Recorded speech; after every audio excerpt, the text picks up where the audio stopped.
Indianapolis Raceway. Millions of dollars worth of racing machinery. Thousands of hours of human skill.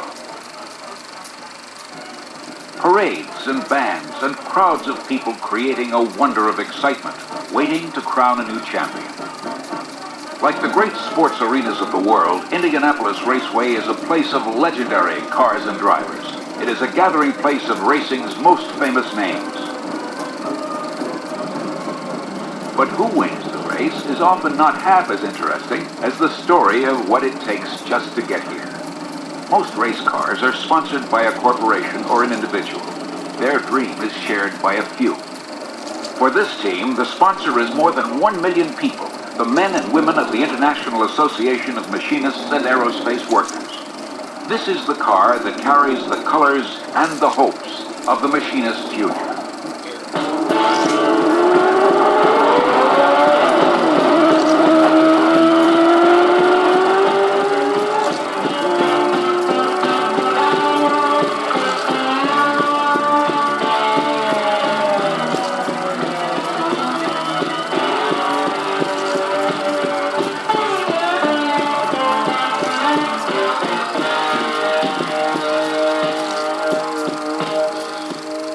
A race begins long before the green flag drops.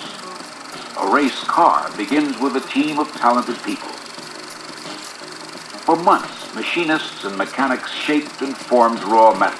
They welded it, drilled it, cut it, and polished it to create hundreds of individual parts. Racing, like life, is not a game of instant heroes. Racing is teamwork. All of these people think of the project as we have to get it done, we as a team, not anyone individually working on certain parts.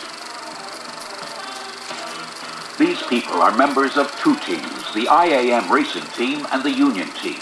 The IAM represents more mechanics than any union in the world. And whether they work in a garage or on a race course, the mechanics' goal is to do the best. As race day gets closer, the toughest adversary is the clock. While the team of mechanics fights a deadline, one man can only wait.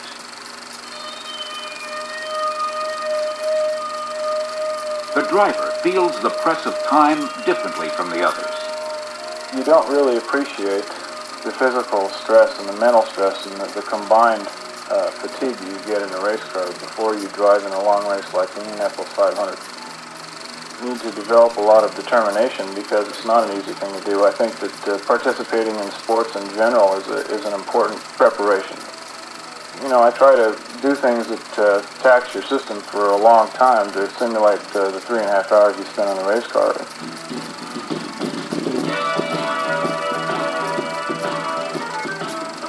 The sport of racing is not all speed. The team travels the long, slow highway to Indianapolis, and the frantic time of building and testing gives way to hours of quiet anticipation. On the road, the excitement of the race is still ahead. There is plenty of room out here to dream of winning. The team and the car that carry the colors and hopes of the Machinists Union move steadily on toward Indianapolis. On a hot and humid Indiana day, the next challenge is to qualify the car. The competition is not man against man, not team against team. Here again, the battle is against time. 32 cars have already qualified. Only one place remains to be filled in the starting field. Ready or not, the Union Racing team must make its qualifying runs. What they need now is a little bit of luck. Time and luck finally run out. The electrical system fails.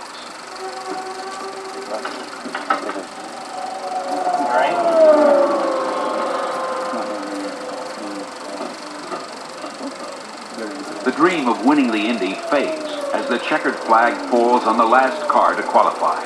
This time, the underdog must stand and watch as 33 others race on.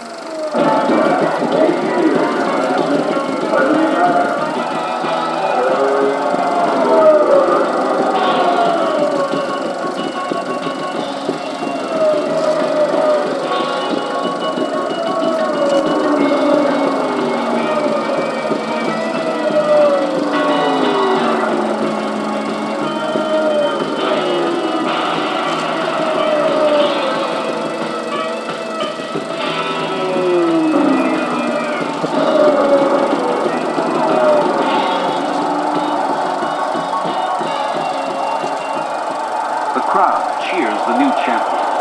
The race becomes old news. But a new dream begins. The team and the car leave Indianapolis for the next race, this time the Pocono 500. Indianapolis and failure are behind. Ahead, a new challenge, a new racetrack, a new chance. Another dream of victory.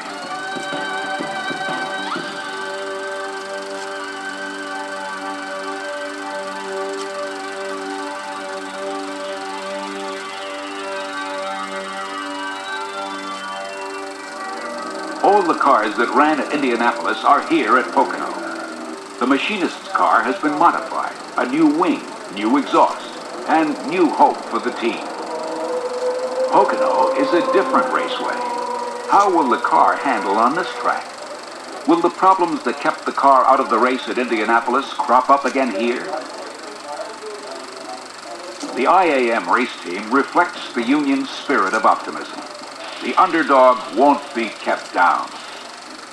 In the garage and on the track at Pocono, mechanics put all their skills to work. Mechanics have a talent few others possess, skills they have developed to a near-perfect art. It is the mechanic's hands that give a race car its heart. On the final day of qualifying, the team begins another battle against the old enemy, time. Right now, the struggle is not to win, but just to get in the race.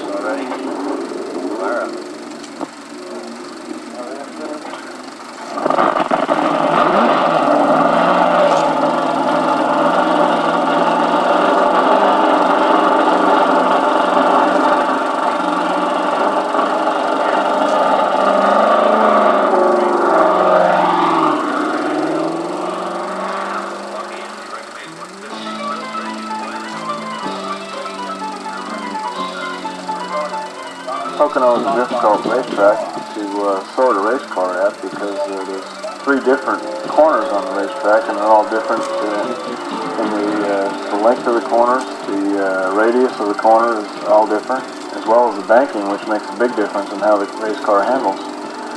We've been picking up speed progressively with the car, although in my estimation we're still quite a long ways off the potential of the car, and the only way we'll really know what the reason for that is to run the car and find out where our problem lies.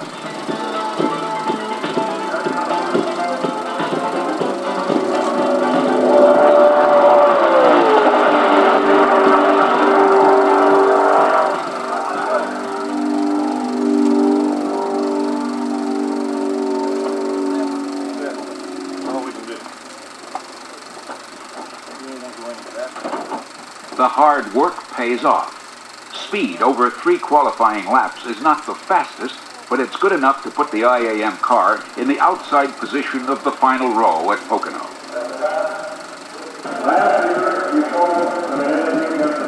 Race day. The Pocono 500 is a prestige race, part of the championship racing circuit. The names of men who have driven here are also legends.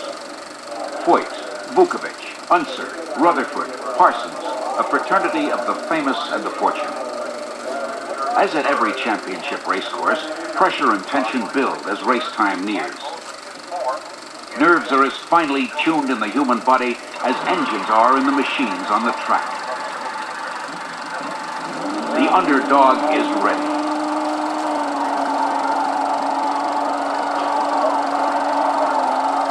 A modern racecourse is a parade ground for future technology.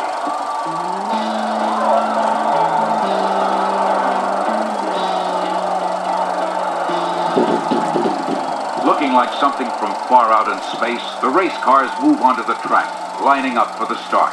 Resembling vehicles from Jupiter or Saturn, the fiberglass bodies tremble against the throttle-back power of engines waiting the driver's command for speed.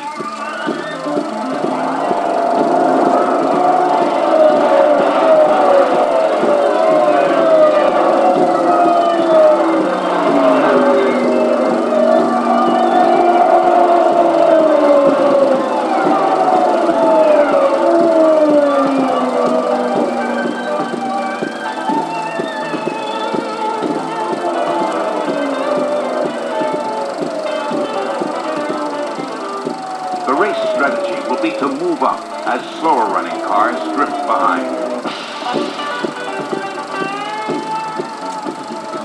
500 miles, the cars will fight for position. The winner's time will be recorded. But now, early in the going, speed is not as important as the ability to hold together.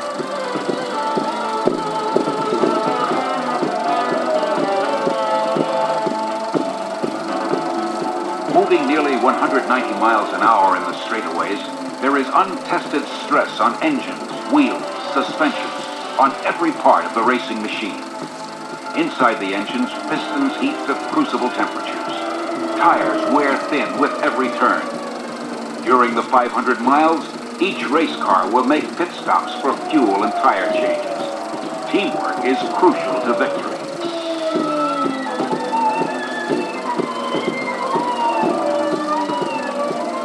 On the first pit stop, the team is optimistic. The Union car is fueled and moves back onto the track in quick time.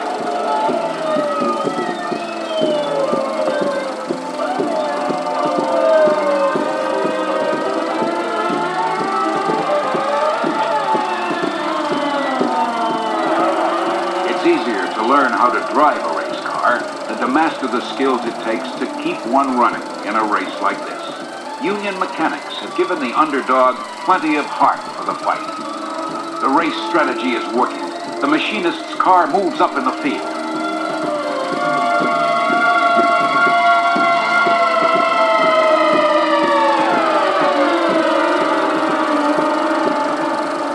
The crew signals the driver that it's time again to come into the pits.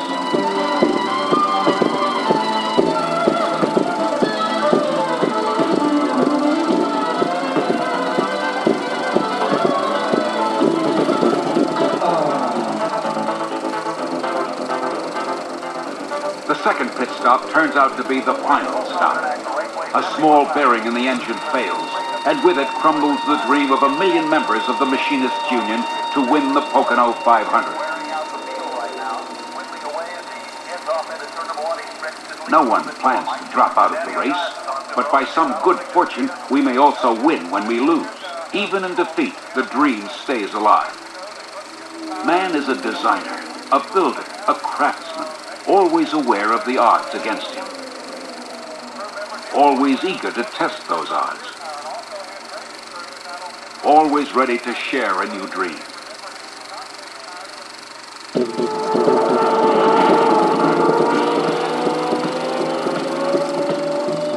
For more than 1 million members of the International Association of Machinists and Aerospace Workers, and for the IAM racing team, the new dream is already here. There is a new union-sponsored car on the track, ready to carry the colors of the IAM to Indianapolis and Pocono and beyond. The Union racing team is still the underdog, still aware of the odds, still dreaming, still fighting.